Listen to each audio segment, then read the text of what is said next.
رمضان کی 27ویں رات میاں بیوی کا ایک بستر پر سونا اور 5 باتیں کہنا کیوں ضروری ہے؟ بسم اللہ الرحمن الرحیم۔ السلام علیکم ورحمۃ اللہ وبرکاتہ۔ میرے محترم بھائیوں اور میری پیاری بہنوں، کیا آپ جانتے ہیں کہ رمضان کی ایک خاص رات کے کچھ لمحوں میں جب زمین ساکت ہو جاتی ہے، آسمان کھل جاتے ہیں، رحمتیں برسنے لگتی ہیں، فرشتے آسمان سے زمین پر نازل ہوتے ہیں اور رب خود پکار کر کہتا ہے کہ ہے کوئی جو مجھ سے مانگے اور میں اسے عطا کر دوں، ہے کوئی جو میرے آگے جھک جائے، ہے کوئی جو میرے قریب آ جائے اور میں اسے تھام لوں۔ اسی لمحے اگر کوئی انسان لذت کی گہری وادی میں گم ہو جائے تو پھر کیا ہوتا ہے؟ کیا آپ نے کبھی سوچا ہے کہ رمضان کی اس رات میں کی جانے والی ایک نادانی آپ کو رب کی رحمت سے دور کر سکتی ہے؟ اس ایک لمحے میں اگر میاں بیوی نے وہ 5 کام کر لیے تو کچھ ایسا ہو سکتا ہے جس کی مثال دنیا کے کسی عذاب سے نہیں دی جا سکتی۔ ایک لمحہ جو یا تو آپ کے لیے رحمت کا دروازہ کھول سکتا ہے یا پھر ایسا قفل لگا دیتا ہے جسے کبھی نہ کھولا جا سکے۔ وہ کون سا عمل ہے جو اس وقت کرنے سے نہ صرف فرشتے رخ موڑ لیتے ہیں بلکہ آپ کے اعمال پر ایک پردہ سا ڈال دیا جاتا ہے؟ پیاری بہنوں اور میرے محترم بھائیوں، ڈرو اس لمحے سے جس میں رب تو تمہیں اپنے قریب بلا رہا ہو مگر تم کسی اور کی آغوش میں خود کو گم کر بیٹھو۔ کیا واقعی آپ جانتے ہیں کہ اگر آپ نے اس وقت وہ 5 کام کر لیے تو آپ کے ساتھ کیا ہونے والا ہے؟ نہیں جانتے نا، لیکن جاننا ضرور چاہیے، کیونکہ جو جان لیتے ہیں وہ کبھی بھی اس لمحے کو ضائع نہیں کرتے۔ میرے محترم بھائیوں اور میری پیاری بہنوں، میاں بیوی کا رشتہ صرف ایک قانونی معاہدہ نہیں بلکہ یہ وہ نازک اور لطیف تعلق ہے جسے اگر سمجھا جائے تو یہ دنیا کی سب سے بڑی عبادت بن جاتا ہے۔ میری پیاری بہنوں، یہاں پر میں آپ کو ایک ایسی مثال دے کر سمجھاتی ہوں جو لفظوں سے نہیں صرف دل کی گہرائیوں سے سمجھی جا سکتی ہے۔ یہ رشتہ اس چشمے کی طرح ہے جو کبھی میٹھے پانی سے لبریز ہوتا ہے اور کبھی پتھروں سے ٹکرا کر راستہ خود چنتا ہے لیکن بہنا کبھی نہیں چھوڑتا۔ شوہر اگر سخت مزاج ہے تو بیوی اس کی نرمی ہے، شوہر اگر خاموش ہے تو بیوی اس کی آواز ہے، شوہر اگر ٹوٹا ہوا آئینہ ہے تو بیوی اس کا عکس ہے، اگر شوہر تھکن میں ڈوبا ہوا بدن ہے تو بیوی اس کے لیے سکون کی ایک شفق ہے، اگر شوہر رات کی نیند ہے تو بیوی اس کے لیے خوابوں کی تعبیر ہے، اور اگر شوہر دنیا کے شور میں گم ہو گیا ہے تو بیوی وہ دعا ہے جو چپکے سے اس کے پیچھے چل رہی ہوتی ہے۔ اس رشتے کو محبت کی تہ میں سمجھا جائے تو یہ بالکل اس گلاب کی طرح ہے جو کانٹوں میں اگتا ہے مگر اپنی خوشبو کبھی نہیں کھوتا۔ میری پیاری بہنوں، بیوی کو چاہیے کہ وہ شوہر کے لیے وہ نرم ہوا بن جائے جو تھکی ہوئی روح کو آرام دے، سکون دے، اسے چین اور قرار دے، وہ چادر بن جائے جو سرد راتوں میں اس کے دل کو گرمی دے، وہ اجالا بن جائے جو اندھیروں میں راستہ دکھا دے، اور وہ صدا بن جائے جو خاموشی میں بھی سنی جائے۔ شوہر اگر کبھی سخت بات کر دے تو بیوی کو چاہیے کہ وہ اس کی بات کو اپنی زبان کی تلوار سے نہیں اپنے کردار کی نرمی سے کاٹے، کیونکہ جو عورت بدلہ نہیں لیتی وہ تاریخ لکھتی ہے۔ وہ عورت جس کے صبر میں دعا چھپی ہو، جس کی آنکھوں میں پانی ہو مگر زبان پر شکایت نہ ہو، اس عورت کی آہ سے عرش ہل جاتا ہے۔ میرے محترم بھائیوں، تمہاری بیویاں صرف تمہاری خدمت گار نہیں، صرف تمہاری نوکرانیاں نہیں، وہ تمہارے گناہوں کا کفارہ بننے والی، تمہارے لیے جہنم سے نجات کا وسیلہ بننے والی وہ بے آواز صدا ہیں جو تمہارے درد کو اپنا درد سمجھ کر رب کے سامنے گر جاتی ہیں۔ اگر کسی دن تم بے رخی سے منہ موڑ لو تو یاد رکھو وہ عورت اس رب کے سامنے سجدہ کرتی ہے جس نے اسے تمہارے لیے رحمت بنایا ہے۔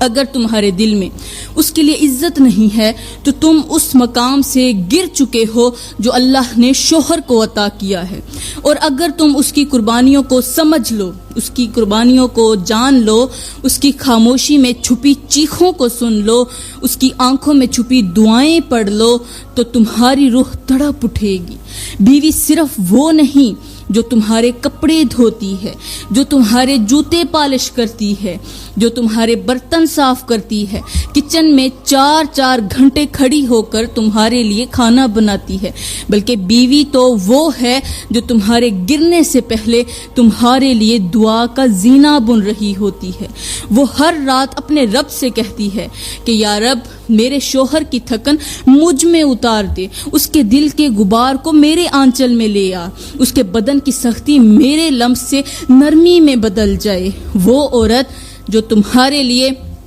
اپنے رنگ چھوڑ دیتی ہے، اپنی پہچان مٹا دیتی ہے، اپنا نام بدل لیتی ہے، اپنے جذبات مار دیتی ہے، اپنے خواب دفن کر دیتی ہے صرف تمہاری خاطر، تو کیا تمہیں اس کے جذبات کا احترام نہیں کرنا چاہیے؟ کیا تم اس کے لیے ایک مسکراہٹ بھی نہیں دے سکتے، ایک لفظ شکریہ کا بھی نہیں کہہ سکتے؟ میرے محترم بھائیوں اور میری پیاری بہنوں، یاد رکھو دنیا کا سب سے بڑا المیہ وہ ہے جب شوہر کے پہلو میں بیوی کامیاب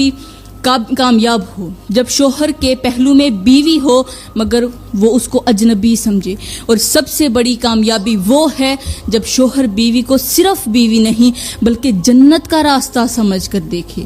کیونکہ وہ عورت جو تمہیں گناہوں سے بچا لے، جو تمہیں رب کے قریب کر دے، تمہیں رب کے ساتھ جوڑ دے، تمہارے دل کو نرمی سے بھر دے، وہ صرف بیوی نہیں بلکہ وہ ایک دعا ہے جو انسان کے نصیب میں کم ہی آتی ہے، اور اگر تمہیں وہ دعا نصیب ہو جائے تو اسے کبھی آزمانا نہیں، صرف تھامے رکھنا ہے، کیونکہ آزمائی گئی محبت کبھی واپس نہیں آتی اور توڑی گئی روح کبھی دوبارہ نہیں جڑتی۔ پیاری بہنوں، یہاں پر میں آپ لوگوں کو ایک ایسی حقیقت بتاتی ہوں جو صرف کتابوں میں نہیں بلکہ ان چہروں پر چمکتی ہے جو رات کے اندھیروں میں جاگ کر رب کے سامنے جھکتے ہیں، اپنے رب کو راضی کرتے ہیں، جو ساری دنیا کے سونے کے بعد اس رب کی دہلیز پر جا کر پکار لگاتے ہیں، جو دنیا کی لذتیں چھوڑ کر وہ لذت چنتے ہیں جو روح کو سیراب کرتی ہے، جو بستر کی نرمی چھوڑ کر سجدے کی سختی میں راحت ڈھونڈتے ہیں۔ میرے محترم بھائیوں اور میری پیاری بہنوں، تہجد صرف ایک نماز نہیں، یہ وہ عبادت ہے جس میں الفاظ نہیں، صرف آنسو بولتے ہیں، سجدے نہیں، صرف تسلیم اور رضا ہوتی ہے، آواز بھی نہیں، صرف دل کی دھڑکنیں رب سے بات کرتی ہیں، صرف خاموشی سے بیٹھے رہو، تہجد پڑھو، سب کچھ اللہ سن لے گا، تمہیں بولنے کی ضرورت نہیں، آواز کی ضرورت نہیں، تمہاری دل کی دھڑکنیں رب سے باتیں کرتی ہیں۔ یہ وہ لمحہ ہے جب رب قریب آتا ہے، کس کے قریب؟ انسان کے قریب، 7ویں آسمان سے پہلے آسمان پر آ کر کہتا ہے کوئی جو مجھ سے مانگے اور میں اسے عطا کر دوں، ہے کوئی جو بخشش چاہے اور میں اسے بخش دوں، ہے کوئی جو میرے قریب آئے اور میں اسے اپنا بنا لوں۔ اور اس لمحے اگر کوئی بندہ، کوئی امتی، کوئی مایوس دل، کوئی ٹوٹا ہوا انسان رب کے قدموں میں جا گرتا ہے تو وہ کبھی خالی نہیں لوٹتا۔ پیاری بہنوں، تہجد اس بہتے چشمے کی طرح ہے جو دل کی میل، گناہوں کی دھول اور نفس کی سختی کو دھو دیتا ہے، جیسے بارش کی پہلی بوند مٹی کے اندر چھپی خوشبو کو جگا دیتی ہے، ویسے ہی تہجد کی راتیں روح کی بند کلی کو کھلا دیتی ہیں۔ یہ وہ وقت ہے جب ہر چیخ، ہر فریاد، ہر سسکی، ہر پکار عرش تک جا پہنچتی ہے۔ یہ وہ لمحہ ہے جس میں فرشتے بھی زمین پر نازل ہوتے ہیں اور آسمان کے دروازے کھول دیے جاتے ہیں۔ میرے محترم بھائیوں، اگر کسی نے اپنی قسمت بدلنی ہو، اگر کسی نے رزق کھلوانا ہو، اگر کسی نے اپنے روٹھے نصیب کو منانا ہو، اگر کسی نے اپنے گناہوں کا حساب دفن کرنا ہو، اگر کسی نے ٹوٹے ہوئے خوابوں کو حقیقت میں بدلنا ہو، اگر کسی نے دل کے زخموں پر مرہم رکھنا ہو، اگر کسی نے رب کو پکار کر اپنا بنا لینا ہو تو پھر اسے چاہیے کہ تہجد کی راہ اپنائے، کیونکہ تہجد وہ دروازہ ہے جو ہر بند در کو کھول دیتا ہے، ہر بے رنگ دل کو رنگ دے دیتا ہے، ہر تھکا بدن، ہر روٹھا دل، ہر شکستہ روح جب تہجد میں جھکتی ہے تو رحمت بن کر اٹھتی ہے۔ یہ وہ عبادت ہے جو نیند کی قربانی مانگتی ہے مگر اس کے بدلے میں سکون کی جنت دیتی ہے۔ یہ وہ راز ہے جو صرف اس کو ملتا ہے جو رب کے قرب کی لذت کو دنیا کی ہر لذت پر ترجیح دیتا ہے۔ یہ وہ لمحہ ہے جس میں رب بندے کو دیکھ کر فخر سے فرشتوں سے کہتا ہے کہ دیکھو میرا فلاں بندہ اور میری فلاں بندی سب کی نیندوں کے درمیان صرف میری چاہت میں جاگ رہے ہیں، اور اس لمحے کی چمک پورے دن کے ہر کام میں برکت بن جاتی ہے۔ اس وقت کی دعا خزانے کھول دیتی ہے، وہ سجدہ ہر محرومی کا دروازہ بند کر دیتا ہے۔ تہجد ایک راز ہے، ایک محبت ہے اور ایک معجزہ ہے جو صرف انہیں ملتا ہے جو رات کے سناٹے میں بستر کو چھوڑ کر رب کی بارگاہ میں پکار بن کر بکھر جاتے ہیں۔ میرے محترم بھائیوں اور میری پیاری بہنوں، زندگی کی راہوں میں جب دو اجنبی ایک چھت کے نیچے آتے ہیں تو وہ صرف ایک ساتھ رہنے کا نہیں بلکہ ایک دوسرے میں رہنے کا عہد کرتے ہیں۔ پیاری بہنوں، یہاں پر میں آپ لوگوں کو ایک ایسا نکتہ بتاتی ہوں جو نہ صرف حیران کن ہے بلکہ زندگی کو خوبصورت بنانے والا بھی ہے، کیونکہ میاں بیوی کا رشتہ اگر چائے کی پیالی ہے تو اس میں چینی شوہر ہے اور دودھ بیوی، اور اگر پانی کا ابال آ جائے تو سمجھو ساس نے انٹری مار لی ہے۔ لیکن حقیقت یہ ہے کہ میاں بیوی کی زندگی وہ لذت ہے جو کبھی محبت کی مسکراہٹ میں چھپی ہوتی ہے، کبھی خاموشی کے ماتھے پہ رکھے ہاتھ میں، کبھی نرمی میں دیے گئے پانی کے گلاس میں، اور کبھی آدھی رات کو چھپ کر دی گئی رضائی میں۔ بیوی اگر شوہر کو زہر لگتی ہے تو شوہر کو چاہیے کہ وہ اسے چائے کے ساتھ لے تاکہ کم از کم چسکی تو لذت بھری ہو۔ لیکن اگر میاں بیوی چاہتے ہیں کہ وہ آخری سانس تک ایک دوسرے کے دل میں بسے رہیں تو پھر سب سے پہلے ایک دوسرے کے دماغ میں اترنا سیکھیں، کیونکہ جب دل میں جگہ بنانے کی کوشش ہو اور دماغ میں لڑائی چل رہی ہو تو وہ رشتہ صرف جسم کے آس پاس گھومتا رہتا ہے، روح تک نہیں جاتا۔ پیاری بہنوں، بیوی وہ نرم کمبل ہے جسے اگر ہر روز جھاڑا نہ جائے تو وہ گرد سے بھر جاتا ہے، لیکن اگر شوہر اس پر غصہ کرے، اس پر چیخے، اس پر چلائے تو وہ چادر بن کر لپٹ جاتی ہے، اور شوہر وہ پرانا موبائل ہے جسے بار بار ریسیٹ کر کے سمجھایا جا سکتا ہے، لیکن اگر بیوی اس پر ہاتھ رکھے تو وہ وائبریٹ ضرور کرتا ہے۔ رشتہ نبھانا تب ممکن ہوتا ہے جب میاں بیوی ایک دوسرے کی عادتوں کو ویسے ہی قبول کر لیں جیسے بچپن میں کھٹی ٹافیاں پسند تھیں، کیونکہ اگر آپ نے ہر بات کا تجزیہ کرنا شروع کر دیا تو محبت کے اندر تجسس نہیں بچے گا۔ اور یاد رکھو، محبت جب روز مرہ کی جھگڑوں میں گر جائے تو اسے جگانا مشکل ہو جاتا ہے۔ بیوی اگر روز کھانے میں نمک کم ڈالے تو شوہر کو یہ نہیں کہنا چاہیے کہ تم تو کبھی سیکھو گی ہی نہیں، بلکہ یہ کہنا چاہیے کہ اے میری بیگم، آج کھانے میں تمہاری معصومیت گھل گئی ہے۔ اور اگر شوہر کی تنخواہ کم ہو تو بیوی کو یہ نہیں کہنا چاہیے کہ تم سے تو کچھ ہوتا ہی نہیں، بلکہ یوں کہنا چاہیے کہ اے میرے ہیرے، رزق تو رب دیتا ہے، تو میری محنت ہے، میں تیرا نصیب ہوں۔ یہی وہ الفاظ ہوتے ہیں جو صرف جملے نہیں ہوتے بلکہ زندگی بن جاتے ہیں۔ میرے محترم بھائیوں، اگر آپ چاہتے ہو کہ آپ کی بیوی ہر وقت خوش رہے تو اسے مہنگے تحفے نہیں، توجہ، وقت اور صبح کے وقت ایک جملہ دینا سیکھو۔ وہ جملہ کون سا ہے؟ وہ یہ ہے کہ تم میرے لیے وہ دعا ہو جو میری ماں نے رو کر مانگی تھی۔ اور میری پیاری بہنوں، اگر شوہر تھکا ہارا گھر آئے تو اسے یہ مت کہنا کہ تمہیں تو مجھ سے فرصت ہی نہیں، تمہیں مجھ سے کوئی فرصت نہیں، تم میرے ساتھ بات نہیں کرتے، بلکہ یہ کہنا چاہیے کہ اے میرے سرتاج، آج تمہاری تھکن میری پلکوں پر سک جائے گی، کیونکہ یہی وہ چند الفاظ ہوتے ہیں جن میں محبت نہیں ایک سجدہ ہوتا ہے۔ ایک دوسرے کی عزت وہ گلدستہ ہے جو روز پانی مانگتا ہے، اور ایک دوسرے کی غلطیوں کو معاف کرنا وہ چابی ہے جو بند تالے کھول دیتی ہے۔ رشتے کی لذت تب تک باقی رہتی ہے جب تک شکایتوں کے کانٹے نہ چبھیں، جب تک مزاح ختم نہ ہو، جب تک نیند آدھی رات کو صرف ایک دوسرے کی ہنسی سے ٹوٹتی رہے۔ پیاری بہنوں، جب شوہر خاموش ہو جائے تو اسے تانے نہ دیں، اس کے کندھے پر سر رکھ کر کہیں میں سمجھ رہی ہوں۔ اور میرے بھائیوں، جب بیوی روئے تو اسے یہ نہ کہو کہ پھر شروع ہو گئی ہو، بلکہ یہ کہنا کہ تمہارے آنسو میری دنیا کی قسمیں توڑتے ہیں۔ چپ کرو، میں ہوں نا،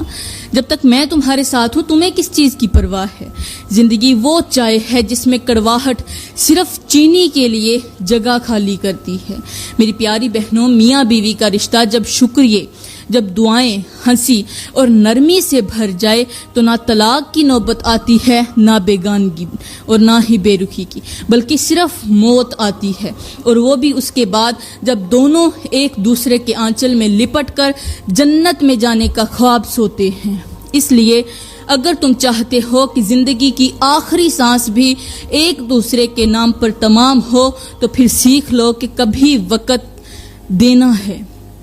کبھی خاموشی سہنی ہے، کبھی لذت کی بجائے جذبات کو چومنا ہے، اور کبھی آنکھوں سے کہنا ہے کہ میں ہوں، بس ہمیشہ کے لیے ہوں۔ اور یہ تب ہی ہوگا جب رشتہ زبان سے نہیں دل سے نبھایا جائے گا۔ میرے محترم بھائیوں اور میری پیاری بہنوں، اب بات کرتے ہیں کہ تہجد کے وقت رمضان میں ہم بستری کرنے سے کیا ہوتا ہے۔ سب سے پہلے رات کے اس لمحے کو ذرا آنکھوں میں بساؤ جب آسمان خاموشی سے جھکنے لگتا ہے، جب اندھیرا سجدے میں چلا جاتا ہے، جب ہر چیز تھم جاتی ہے سوائے ان سانسوں کے جو رب کو پکارنے کے لیے رک رک کر چلتی ہیں۔ وہی لمحے، وہی وقت جب رب زمین پر خاص نگاہ ڈالتا ہے، جب رحم کی موجیں آسمان سے بہنے لگتی ہیں، جب ہر دروازہ بند اور صرف رب کا دروازہ کھلا ہوتا ہے، جب فرشتے اپنے پر بچھا کر بندوں کے سجدے پر بیٹھ جاتے ہیں،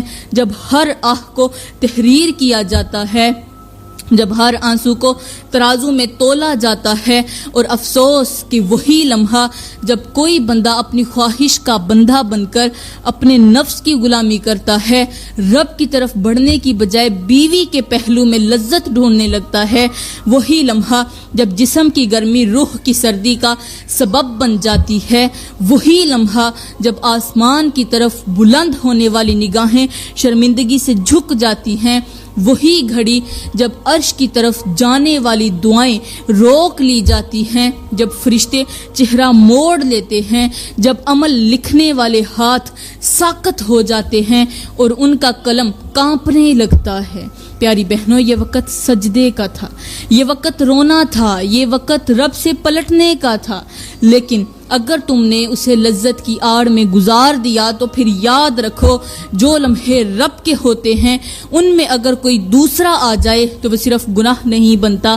وہ بے حیائی بن کر آنکھوں سے رسنے لگتا ہے، وہ دل کی سختی بن کر اترتا ہے، وہ دعاؤں کی رکی ہوئی بارش بن جاتا ہے، وہ ایسا پردہ ڈال دیتا ہے کہ تمہاری رزق میں چھپ کر کمی آ جاتی ہے، تمہاری نیندیں بے سکون ہو جاتی ہیں، تمہارا سکون بے وجہ چھن جاتا ہے، تمہاری بات بات پر جھگڑے ہونے لگتے ہیں، اور تمہارے درمیان وہ پیار جو دن بھر کی تھکن کے بعد مسکرا کر چائے کے کپ میں گھلتا تھا وہ کڑوا ہونے لگتا ہے۔ میرے محترم بھائیوں، یہ وہ لمحہ ہوتا ہے جب زمین کے سینے پر ایک سجدہ تاریخ رقم کرتا ہے، لیکن اگر اسی وقت تم اپنے جسم کے خمار میں پڑے رہو اور نہ طہارت کرو، نہ دل جھکاؤ، نہ آنکھیں روتی ہوں، نہ زبان توبہ کرتی ہو، تو تم ان لوگوں میں شامل ہو جاتے ہو جن کے نام فرشتے دکھی دل سے لکھتے ہیں۔ ان لمحوں میں کیا ہوتا ہے؟ وہ ہوتا ہے جو تمہیں اگلی صبح محسوس بھی نہیں ہوتا، لیکن تمہاری قسمت میں بے سکونی کی ایسی دیمک لگ جاتی ہے جو بظاہر نظر نہیں آتی، مگر اندر سے ہر رشتہ، ہر دعا، ہر برکت چاٹتی رہتی ہے۔ اور یہ سب اس لیے ہوتا ہے کہ جب رب نے پکارا تم نے پکار کا جواب بیوی کی آہٹ سے دیا۔ جب رب نے کہا کہ اے بندے میرے ہو جاؤ، تم نے کہا میری خواہش میری ہے۔ جب رب نے کہا میرے لیے اٹھو، تم نے کہا بھی نیند پوری نہیں ہوئی، اور وہ وقت گزر گیا، وہ رحمت چلی گئی، وہ دعائیں قبول ہونے سے رہ گئیں، وہ آنکھیں جنہیں رو کر روشن کرنا تھا وہ خشک رہ گئیں۔ اور یہی وہ حقیقت ہے جو انسان کو دھیرے دھیرے اندھیروں میں دھکیل دیتی ہے، بغیر آواز کیے، بغیر دستک دیے۔ تو اے وہ جو رات کے سجدے کے وقت خواہش کی دہلیز پر جھکتا ہے، وہ سنبھل جائے، کیونکہ وہ وقت جو رب نے اپنے نام کیا تھا اگر تو نے کسی اور کو دے دیا تو رب تجھ سے اپنا کرم چھین سکتا ہے۔ اور جب رب کی نگاہیں ہٹ جائیں تو پھر کوئی دعا، کوئی وسیلہ، کوئی تسبیح، کوئی نماز وہ روشنی نہیں لا سکتی جو ایک لمحہ تہجد کی پکار سے ملتی ہے۔ میرے محترم بھائیوں اور میری پیاری بہنوں، آج کا معاشرہ ایک ایسی اندھی دوڑ میں لگا ہوا ہے جہاں نہ منزل کا پتہ ہے نہ مقصد کی پہچان۔ ہر چہرہ مسکراہٹ کے پیچھے تھکن چھپا رہا ہے، ہر رشتہ مفاد کے ترازو پر تولا جا رہا ہے، اور ہر دل خالی ہونے کے باوجود مصروف ہے۔ ماں باپ کا ادب پرانا قصہ بنتا جا رہا ہے، بیوی شوہر کو وقت نہیں دیتی، شوہر بیوی کی بات سننا گوارا نہیں کرتا، اولاد سکرینوں میں گم ہے، اور بزرگ تنہائی کی چادر اوڑے بیٹھے ہیں۔ زبانیں شکووں سے بھر چکی ہیں لیکن کسی کے دل میں کوئی احساس نہیں ہے۔ تو میری پیاری بہنوں، صرف ایک ہی گزارش ہے کہ رمضان کی ان راتوں کو کبھی ضائع مت کرنا۔ یہ رمضان ہے، ہو سکتا ہے یہی تمہاری زندگی کا آخری رمضان ہو۔ اس رمضان میں خود کو سنبھال لو، خود کو اللہ کے حوالے کر دو۔ اس رمضان میں توبہ کر کے اپنے دلوں کو روشن کر لو۔ پیاری بہنوں، میں دعا کرتی ہوں کہ اللہ تعالی ہمیں وہ سچائی، وہ عقل، وہ روح کی بیداری عطا فرمائے جو ہمیں رشتوں کی قدر سکھا دے، جو ہمیں رمضان جیسے مہینے کی قدر کرنے کی توفیق عطا فرمائے۔ آمین ثم آمین، وما علینا الا البلاغ المبین۔